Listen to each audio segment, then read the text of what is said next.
درود بر فرما روای دانای مصر آمون ہوتب.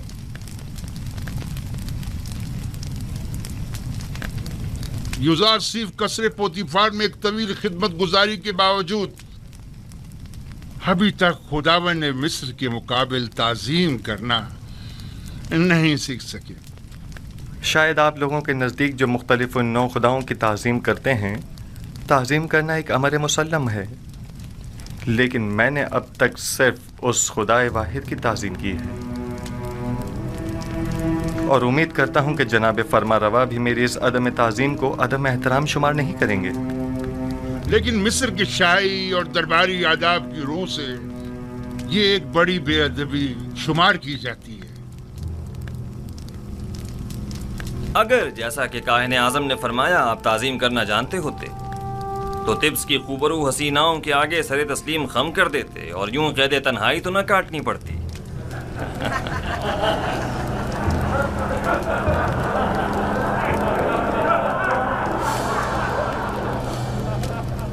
سب جانتے ہیں کہ اس مجلس کے انعقاد سے میرا مقصد اپنے اس خواب کی تعبیر معلوم کرنا ہے جو میں نے دیکھا ہے.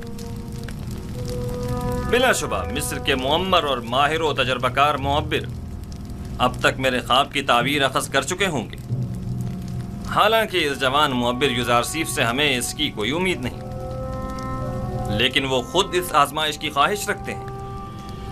ہم نے سوچا اپنے معبروں کی صلاحیتوں کو آزمائیں. آپ میں سے اکثر نے یقیناً میرا خواب سنا ہوگا.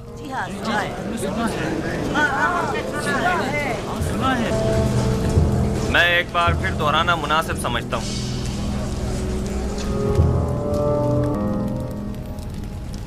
میں نے پہلی رات خواب میں 7 موٹی تازہ گائیں دیکھی جو نیل سے نمودار ہوئیں اور ساحل پر چرنے میں مشغول ہو گئیں. تبھی نیل خشک ہو گیا اور 7 دبلی پتلی گائیں اس خشک شدہ نیل سے نمودار ہوئیں اور اس کے کنارے پر موجود موٹی تازہ گایوں پر حملہ آور ہوئیں اور سب کو نگل گئیں. دوسری شب گایوں والے خواب کی طرح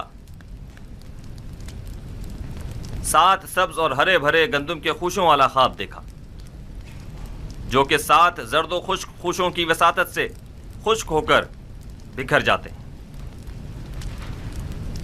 جناب آخمہو اور کاہنان معبد اس سے پیشتر میرا یہ خواب سن چکے ہیں اور مجھ سے آج تک کی مہلت مانگی تاکہ تعبیر پیش کریں.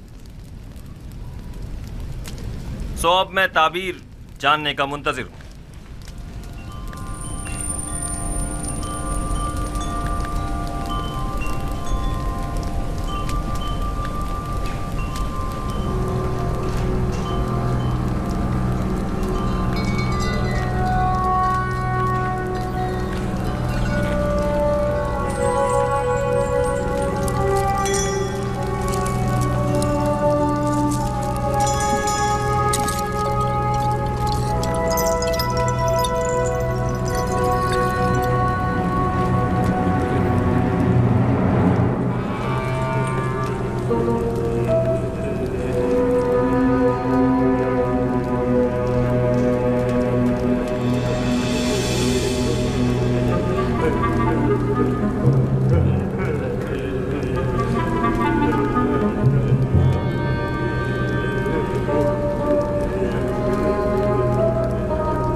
خوب، تو کہیے کیا کہتا ہے آپ کا علم؟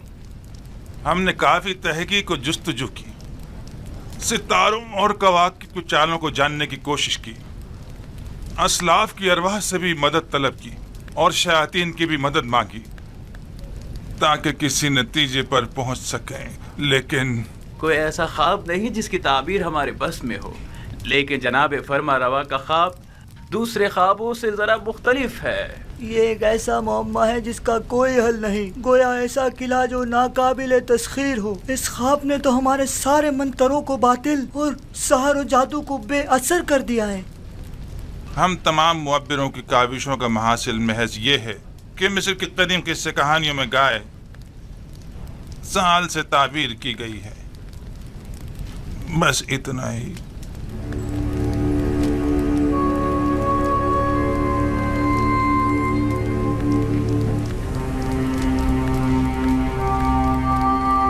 سال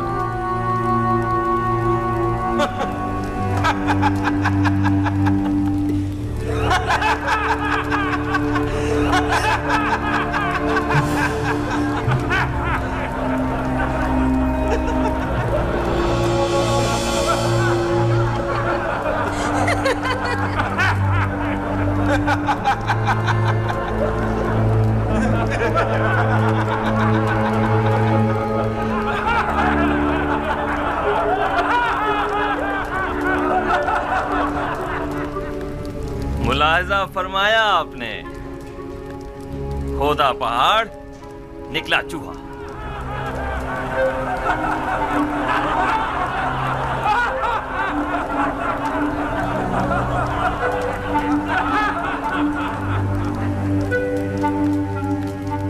تعبیر خواب یعنی یہ ہے، گائے یعنی سال۔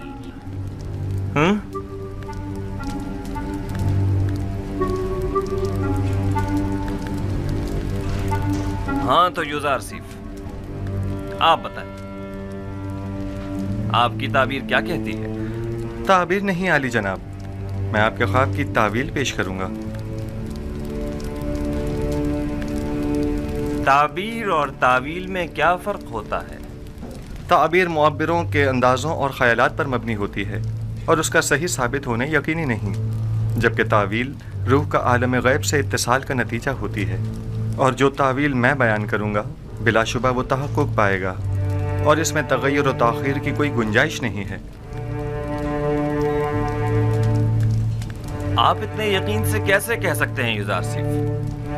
آپ کو اپنی تعبیر پر بڑا بھروسہ ہے۔ مجھے اپنے خدا پر بھروسہ ہے، میں اپنی طرف سے کچھ نہیں کہتا، مجھے تمام علوم اس کی جانب سے ودیت ہوئے ہیں۔ تم نے جو کچھ بھی کہا وہ زبانی جمع خط سے زیادہ کچھ نہیں، اور اسے سچ ثابت کرنا بہت مشکل ہے۔ تمہارا دعویٰ اور تمہارا خدا دونوں ہی شک اور تردید کا شکار ہیں۔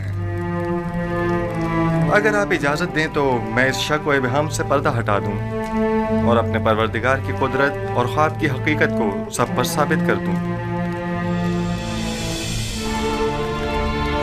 جناب آنکھ ماہو، اگر پسند فرمائیں تو ہم ایک دوسرے کے تعاون سے اس خواب کا نتیجہ اخذ کرتے ہیں۔ ابھی آپ کے معبروں نے فرمایا کہ مصر کے قدیم قصوں میں گائے سال سے تعبیر کی گئی ہے، درست ہے؟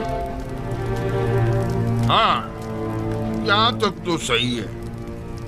کیا آپ مانتے ہیں کہ یہ دونوں خواب گائے اور خوشہ گندم والا ایک دوسرے سے مماثلت رکھتے ہیں؟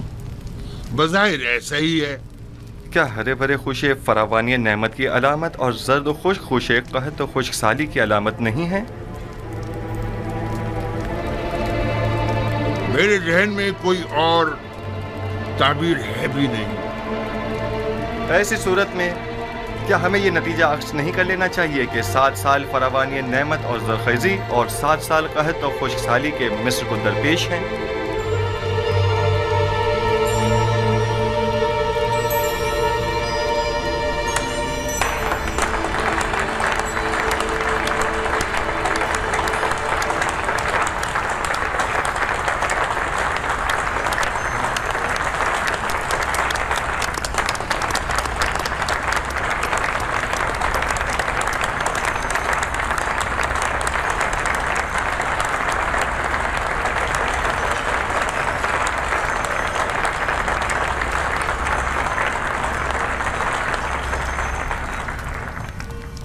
آفرین آفرین یوزار سیف، یہی میرے خواب کی بہترین اور نزدیک ترین تعبیر ہے۔ یہ بالکل درست تعبیر ہے، میں جوان یوزار سیف کی تائید کرتا ہوں۔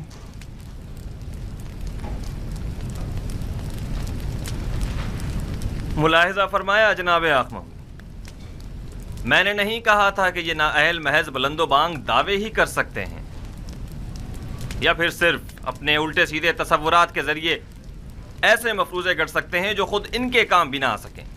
بظاہر یہ تعبیر صحیح معلوم ہوتی ہے، لیکن وہ تعبیر جو حقیقت سے مطابقت نہ رکھتی ہو وہ تعبیر قابل تردید ہوتی ہے۔ کہ سننے میں کبھی آیا ہے کہ یہ مقدس سرزمین مصر کو سیراب کر سکنے میں ناکام رہی ہو؟ یہ تعبیر مصر کے جنوب میں واقع سرزمین سیاہ کے لیے مناسب ہے، نہ کہ اس سرزمین کے لیے جس کے دامن میں نیل جیسا مقدس دریا موجود ہو۔ لیکن ہم نے اپنے اسلاف سے سنا ہے کہ نیل اب تک چند بار بالکل خشک ہو چکا ہے، یہاں تک کہ پرندوں اور جانوروں کا سیراب ہونا بھی محال تھا۔ اگر بالفرض یوزار سیف کی تعبیر خواب درست نہ بھی ہو، تب بھی عقل کا تقاضا یہی ہے کہ اس کے تدارک کے لیے ہمیں کوئی چارہ جوئی کرنی چاہیے۔ اس تعبیر کے مطابق تو مستقبل قریب میں مصر کو ایک عظیم خطرہ درپیش ہے۔ اس مشکل کا حل کیا ہے؟ اس کا واحد حل یہ ہے کہ فراوانی کے 7 سالوں میں خوب کاشتکاری کریں اور ذخیرہ کر لیں، اور قحط کے 7 سالوں میں اسے مصرف میں لائیں اور لوگوں کو ہلاکت سے نجات دیں۔ آفرین آفرین بر یوزار سیف حکیم، آپ کی تجویز بھی تعبیر خواب کی طرح مناسب اور درست ہے۔ یعنی آپ مملکت کے 14 سال محض خواب کی نظر کر دینا چاہتے ہیں؟ کیا آپ کی نظر میں کوئی اور بہتر تجویز ہے؟ فرض کیجئے یہ خطرہ احتمالی ہے، تو ممکنہ خطرے سے نمٹنے کے لیے ہمیں کوئی تدارک نہیں کرنا چاہیے؟ کیوں نہیں؟ لیکن یہ بات یاد رکھیں، کسی بھی ملک کے 14 سال اس سے کئی زیادہ قیمتی ہیں کہ انہیں محض ایک تعویل خواب کی بین چڑھا دیا جائے اور مملکت کا کل سرمایہ ایک ممکنہ خطرے سے نمٹنے میں صرف کر دیا جائے۔ عقل کا تقاضا تو یہ ہے کہ احتیاط کا راستہ اختیار کریں۔ بالفرض یہ سچ ثابت ہو گیا اور کوئی تدارک بھی نہ کیا ہوا تو قحط کا سامنا کیسے کریں گے؟ یہ تو ہماری خوش قسمتی ہے جو ہم قبل وقت آگاہ ہو گئے۔ اب جب کہ ہم راہ حل بھی جان چکے ہیں تو اب اس عظیم خطرے کا مقابلہ آسان ہے۔ ہم تو جناب یوزار سیف کے سپاس گزار ہیں، انہوں نے ہمیں خطرے سے آگاہ کیا۔ ہم یوزار سیف کے خدا کے بھی شکر گزار ہیں، کیونکہ وہ دوسرے خداؤں کے پیروکاروں کی بھی مدد کرتا ہے۔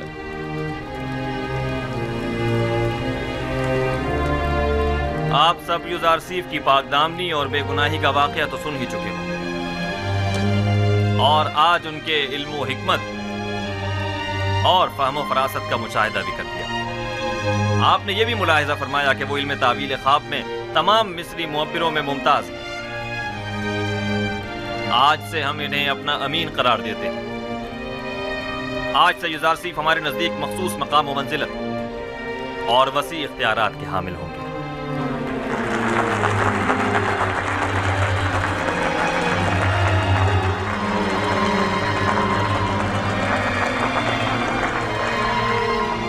آج میں نہایت خوش ہوں اور نہیں چاہتا کہ اس خوشی کو آپ کے ان معبروں کی سرزنش کی نظر کر دوں۔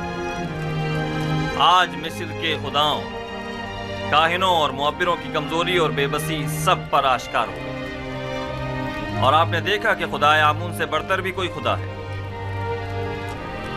اس سے پہلے کہ میرے غیظ و غضب کی بجلی ان معبروں پر گرے، انہیں یہاں سے لے جاؤ۔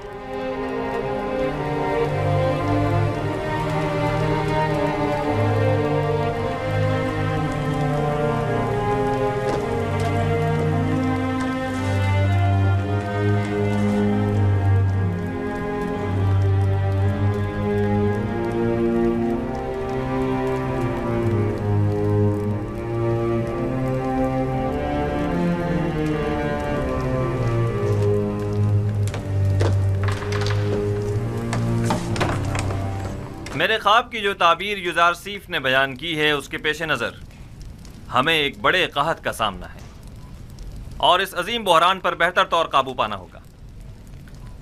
چنانچہ ان امور کی باغ ڈور ہمیں ایک ایسے شخص کے سپرد کرنا ہوگی جو امین اور صالح بھی ہو اور مدیر و مدبر بھی۔ آپ معززین مصر کی نظر میں کیا کوئی ان صفات کا حامل شخص ہے؟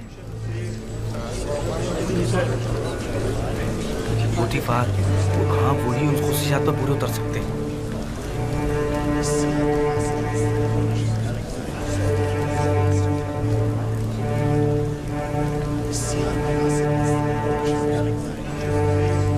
عالی جناب، پوتیفار ہی ہیں جو اس بحران پر بطور احسن قابو پا سکتے ہیں۔ پوتیفار بستر بیماری پر ہے اور وہ اتنی بڑی ذمہ داری سے عہدہ برا ہونے کی سکت نہیں رکھتے۔ عالی جناب، قصر کے محافظین کے حاکم اعلیٰ جناب ہرم ہوپ، کیا یہ زیادہ مناسب نہیں؟ ہرم ہوپ نہایت باصلاحیت ہیں لیکن وہ لشکریوں کی سپہ سالاری کے لیے زیادہ مناسب ہیں، نہ کہ امور زراعت کی ذمہ داری کے لیے۔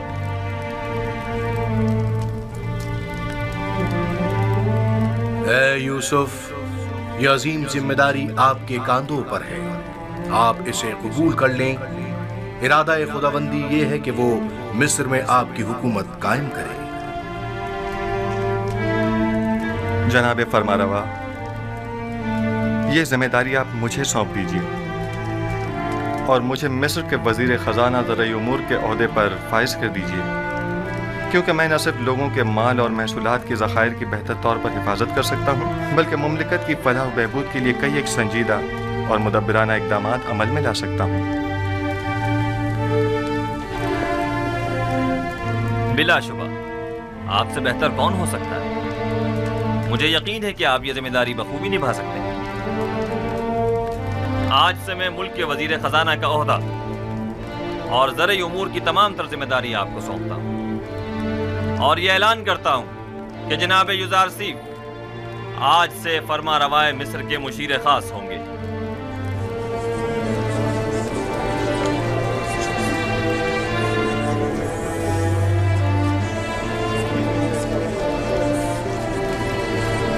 اگرچہ وہ ذہین جوان ہے لیکن ہے تو اجنبی۔ تمہارا کیا خیال ہے یہ اس عظیم ذمہ داری کو بخوبی سنبھال سکے گا؟ پتہ نہیں۔ کیا واقعی اس کا خدا ہمارے خداؤں سے بہتر و برتر ہے؟ کیا تم نے دیکھا نہیں آخماہو اور معبران کس طرح مغلوب ہو گئے اور اس سے شکست کھا لی؟ بہرحال مصر کے اشراف زادوں کے لیے ایک بیگانے کا انتخاب باعث ننگ و عار ہے اور کچھ بھی نہیں۔ آپ معززین و اکابرین مصر جانتے ہیں کہ معبران اہل مصر کے نزدیک کتنی قدر و منزلت رکھتے ہیں اور ہر کوئی اس مقام تک نہیں پہنچتا، جبکہ جناب یوزارسیف ایک ایسے معبر ہیں کہ جن کا ثانی پورے مصر میں کوئی نہیں۔ لہٰذا میں چاہتا ہوں کہ ان کے اعزاز میں مراسم زرعی کا انعقاد کیا جائے۔ کیا جناب یوزارسیف ہم سے کوئی خواہش نہیں رکھتے؟ ہمیں جناب یوزارسیف کی ہر خواہش قبول ہے۔ آج فرما روا نے بندہ ناچیز پر بہت سی عنایات کی ہیں، میری صرف اتنی خواہش ہے کہ وہ ان عنایات کو مزید کامل کر دیں۔ ہمیں جناب یوزارسیف کی ہر خواہش قبول ہے۔ میری صرف دو خواہشات ہیں، پہلی یہ کہ ان قائد خواتین کو چھوڑ دیا جائے،